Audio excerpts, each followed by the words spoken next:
Regular वाल्याची सगळे 2 मिनिटं camera लागू दे, कॅमेरा लागू दे. दादा तू बसून ना रे, दादा बसून ना.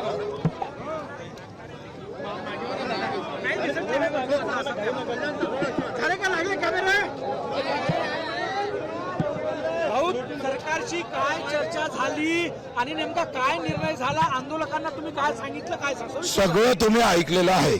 मला असं वाटतं का उद्या आम्ही बैठकीला जाणार. आज रात्रभर मी आणि सगळे आम्ही इथंच थांबणार आहोत आणि आमचं आंदोलन कंटिन्यू राहणार आहे. इकडला चक्काजाम कमी होईल. फक्त 31 तारखेला आम्ही रेल रोकोचा कार्यक्रम जाहीर केलेला आहे.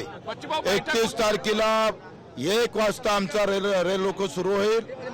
जर सकारात्मक चर्चा झाली, चांगला निर्णय सरकारनं घेतला कर्जमुक्तीच्या बाबत, तर आमचा रेल रोको थांबू शकतं. निर्णय जर चांगला घेतला, बरोबर घेतला नाही, घोषणा केली नाही त्या संदर्भात, तर आमचं आंदोलन 31 तारखेला होणार. रस्ता मोकळा करणार आहे का आंदोलन? तेपर्यंत रस्ता मोकळा राजभवनं सांगितलंच. ग्राउंडवर लोक थांबून मुंबईला बैठक होईल.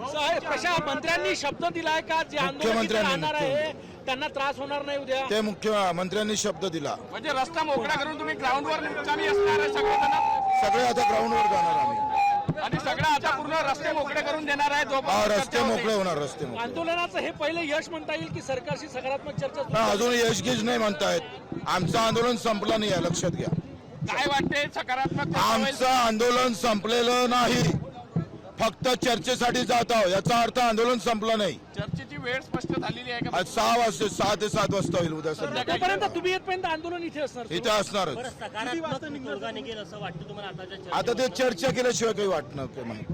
ठीक आहे सर. ओके चला. आता isakal.com आहे देशातील नंबर 1 ची मराठी न्यूज वेबसाईट. प्रत्येक अपडेटसाठी isakal.com ला नक्की भेट द्या.